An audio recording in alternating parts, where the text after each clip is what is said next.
Ouvrons notre Bible au livre de 2 Samuel 8. 2 Samuel 8. Tous les ennemis détruits. Tous les ennemis détruits. 2 Samuel 8, versets 1 à 8. David soumet les Philistins, les Moabites et les Araméens. David subjugua les Philistins. Les Philistins, situés dans l'ouest d'Israël, avaient longtemps été gênants envers Israël. Depuis Genèse 26, versets 1, 8, 15, 14, 15 et 18, en particulier à partir du temps des juges, dans Juge 3, versets 3 et 31, Juge 10, versets 6 et 7. Une fois que David devint roi, les Philistins crurent qu'il était préférable d'attaquer rapidement Israël afin d'annuler la menace que David leur poserait. N'oublions pas qu'ils savaient que c'est David qui avait tué leur homme fort, le géant Goliath, quand il n'était qu'un adolescent.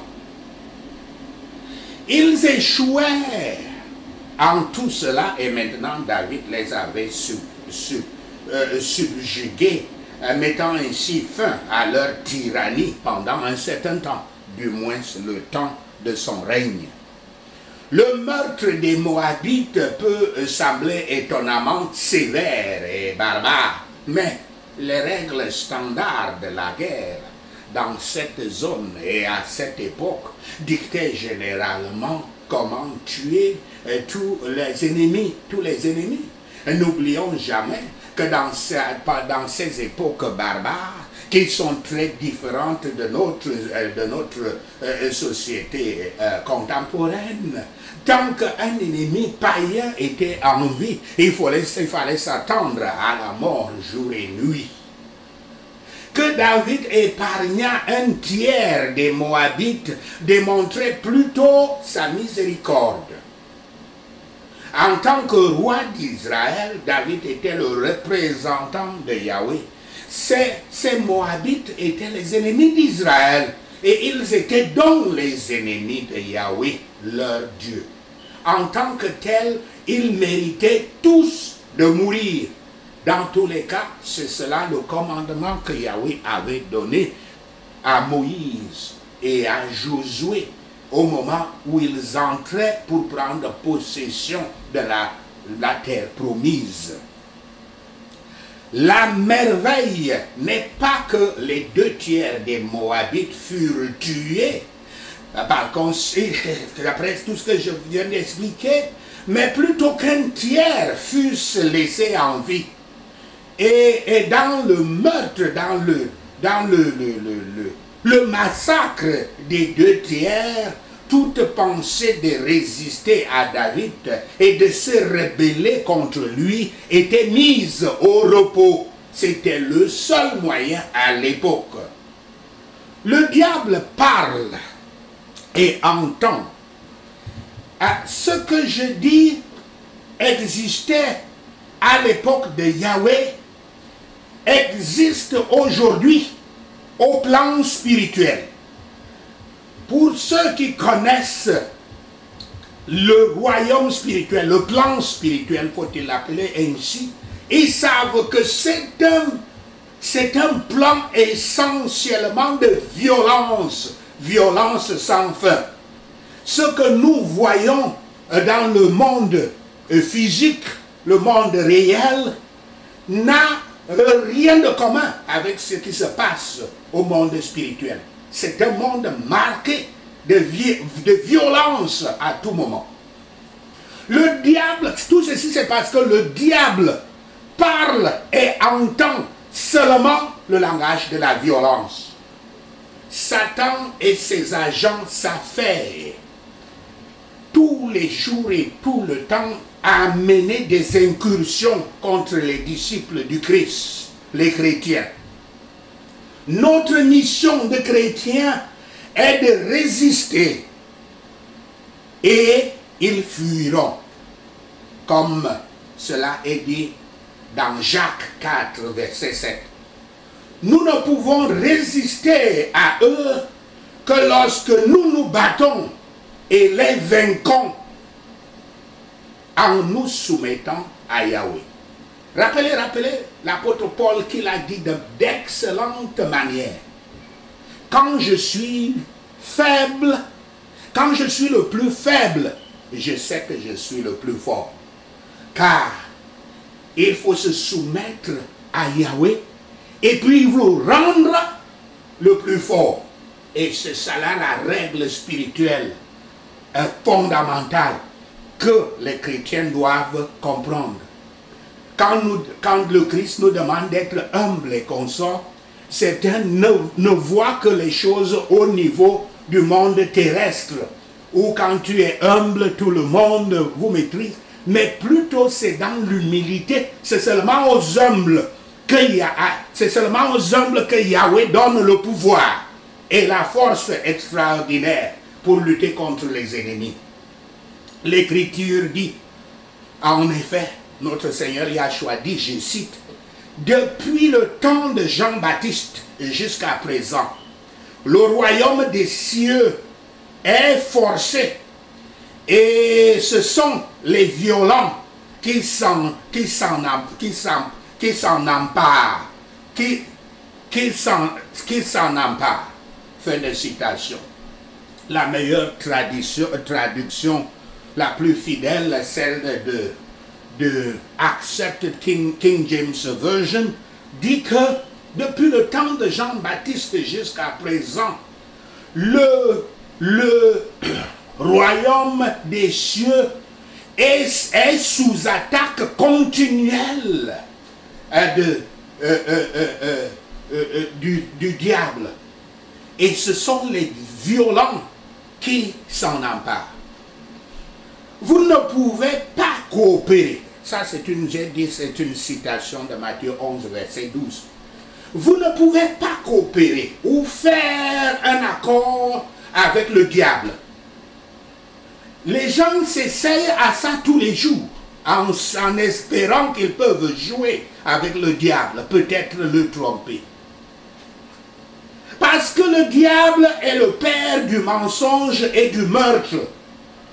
Ses enfants sont les idolâtres, comme les Moabites, comme les Philistins, comme les Araméens et les autres nations païennes voisines d'Israël. Et comme David, vous devez vous battre et les détruire si vous voulez profiter d'une certaine paix spirituelle et dans ce monde. Car le Seigneur Yahshua a dit ceci à propos d'eux, je cite, « Vous avez pour père le diable, et vous voulez accomplir les désirs de votre père. Il a été meurtrier dès le commencement, et il ne se tient pas dans la vérité, parce qu'il n'y a pas de vérité en lui. Lorsqu'il profère le mensonge, il parle de son propre fond, car il est menteur et le père des mensonges. » Fin de citation. Ça, c'est une citation de Jean, verset 44. Donc, les gens perdent souvent leur temps à croire que les dirigeants des pays qui sont des satanistes et pratiquent le satanisme, que quelque part ils deviendront bons et puis ils changeront. Et ils constatent qu'ils perdent leur temps à attendre. Parce que les agents de Satan ne peuvent jamais changer. Ils ont la nature du Satan et ça ne peut pas être autrement. Ils sont des menteurs et des tueurs. Et ils ne croient qu'à ça. Et ils croient que c'est la seule manière pour eux de gouverner. Donc perdre leur temps à leur tendre l'oreille ne sert à rien. Tout ce qu'il y a, c'est de les combattre frontalement. Après de longues et fréquentes luttes que les saints ont avec les puissances des ténèbres, comme Israël avec les Philistins, le fils de David, le Christ, doit piétiner tous les ennemis et rendre les saints plus que conquérants. David frappa les Moabites et les rendit tributaires d'Israël. La ligne qui devait rester en vie, bien que ce ne fût qu'un tiers, était ordonnée d'être une ligne complète. Que la ligne de la miséricorde soit attirée au maximum, étirée, soit que la ligne de la miséricorde soit étirée au maximum. David frappa dans les Syriens, qui sont aussi appelés les Araméens. Dans toutes ces guerres, David était protégé. Pour cela, dans ces psaumes, il a souvent donné et toujours donné gloire à Dieu. 2 Samuel 8, versets 9 à 14. Le butin fut consacré à Yahweh. Le butin de toute guerre spirituelle que vous menez, n'oubliez jamais que ce butin, vous devez le dédier à Yahweh. Il doit servir la cause de Yahweh. Pendant cette période de règne de David, Israël célébra de nombreuses victoires. Le résultat de toutes les victoires de David fut qu'il vainquit tous les ennemis. Des garnisons israélites étaient trouvées parmi les nations voisines, alors qu'auparavant, les garnisons étrangères avaient été en Israël partout, comme nous le trouvons dans 1 Samuel 10, verset 5, à 1 Samuel 13, verset 3 à 4. Cela signifie que les Israélites, l'Église de Dieu, la communauté des chrétiens ne pourrait plus résister. Je veux dire, cela signifie que les ennemis des Israélites, les ennemis de l'Église de Yahweh, les ennemis des enfants de Dieu, les chrétiens, ne pourraient plus résister, harceler ou opprimer Israël, les opprimer pendant quelque temps, au moins, tant qu'ils garderaient leur foi. Il y aurait de la paix sur la terre, comme l'avait promis Yahweh. Pour profiter d'une paix semblable de nos jours, les disciples du Christ, les chrétiens, doivent aussi combattre et vaincre nos ennemis en menant une guerre spirituelle implacable contre eux. Les prières de ce soir sont juste un exemple de guerre spirituelle à mener. Et quand ces prières sont d'ailleurs à être priées pendant 7 jours, parce que nous prierons contre nos ennemis.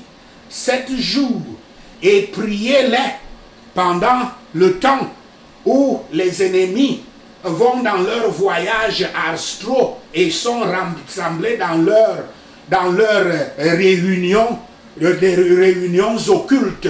Ce qui se passe toujours entre minuit et 3 heures du matin. C'est à ce moment-là qu'il faut engager les prières de guerre spirituelle. Par conséquent, je vous invite à cela pendant ces 7 prochains jours, pour votre propre vie, pour votre propre famille, pour votre propre église, pour votre propre pays. Toutes les choses précieuses dont Yahweh était le maître étaient des choses dédiées à Yahweh. Elles étaient conçues pour la construction du temple. David détruisit les idoles d'or dans 2 Samuel 5, verset 21, mais il consacra les vases d'or qui lui furent apportés. De même, dans la conquête d'une âme par la grâce de Yahshua le Messie, Ce qui s'oppose à Yahweh doit être détruit. Toute convoitise dans le cœur doit être mortifiée et crucifiée. Toutes les montagnes d'orgueil et du moi doivent être nivellées, détruites complètement et aplanies, rendues basses. Mais ce qui peut glorifier Yahweh doit être consacré. Ainsi, la propriété est donc modifiée. C'est important de savoir ceci dans cette règle fondamentale dans notre guerre spirituelle. Parce que c'est cela que vous devez faire au moment où vous engagez dans la guerre spirituelle. Vous devez tuer, vous devez abattre tout orgueil, toute notion du moi qui serait élevée devant toute chose. Vous devez devenir humble quand vous menez des guerres spirituelles. Et Yahweh va vous donner tous les pouvoirs dont vous avez besoin pour mener ces guerres. Yahweh emploie ses serviteurs de diverses façons. Certains comme David dans les batailles spirituelles, d'autres comme Salomon dans des constructions spirituelles. Mais le chrétien doit faire les deux. Parce que l'un prépare le travail de l'autre afin que Yahweh ait la gloire de tous. Mais le chrétien doit être en même temps Salomon, le guerrier, et aussi, je veux dire David le guerrier, mais aussi Salomon le constructeur. Le chrétien doit faire les deux. 2 Samuel 8, verset 15 à 18. Le gouvernement et les officiers de David. David n'a ni triomphé, ni refusé ou retardé personne. David n'a ni trompé, ni rejeté, ni retardé personne. Cela traduit son application étroite et fidèle au travail. Aussi sa volonté d'admettre toutes les adresses et les appels qui lui étaient faits. Il n'avait aucun respect pour les personnes dans ses jugements. La justice est une arme importante de la guerre spirituelle pour le disciple du Christ qu'est le chrétien. David était un type de Christ. En lui, laissons-nous nous soumettre, c'est-à-dire imitons-le à sa manière. C'est pour ça que David était très important dans la vie du chrétien. Parce que nous devons chercher à imiter David, comment il s'en sortait des difficultés, notamment dans le péché. Nous devons imiter, c'est notre Seigneur Yahshua le Christ que nous imitons. Mais Christ n'a pas commis de péché. Or, nous tombons souvent dans le péché. Nous avons donc besoin d'être comme David. Cherchons l'amitié, l'amitié du Christ. Laissons-nous soumettre au Christ.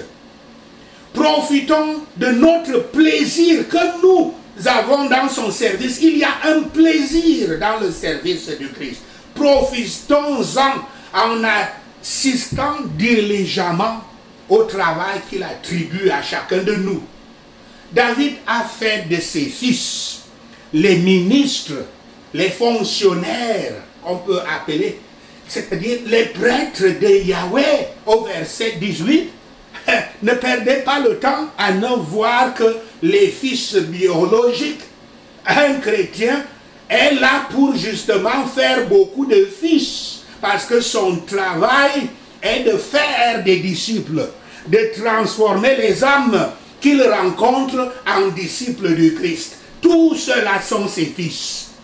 Mais tous les croyants qui sont la graine du Christ, la semence du Christ, sont mieux préférés par Yahweh. En tant qu'être de Dieu, ils sont faits rois et prêtres à notre Dieu, comme cela est dit dans Apocalypse 1, verset 6. Réellement, les disciples du Christ, les chrétiens, devraient tous pouvoir dire, chacun d'entre nous, nous devrions pouvoir dire, je cite, nous sommes maintenant enfants de Dieu. Et ce que nous serons n'a pas encore été manifesté. Mais nous savons que lorsqu'il paraîtra, nous serons semblables à lui, parce que nous le verrons tel qu'il est. Fin de citation. Ça, c'est une citation de 1 Jean 3, verset 2. Très importante citation pour le chrétien. Quand vous verrez le Christ, vous deviendrez comme lui, un fils de Dieu, une fille de Dieu. De toutes les façons, au ciel, il n'y a pas de genre. Un fils de Dieu. Travaillons donc pour voir le Christ. C'est notre mission quotidienne. C'est notre objectif de chrétien. Sachez cela et le Seigneur Yahweh vous bénira. Amen. Alléluia. Prenons cette prière spirituelle. Encore une fois, prier ces prières. Ce sont des prières de guerre spirituelle. Les prières pour vaincre tous vos ennemis. Priez-les entre minuit et 3 heures du matin. Prions.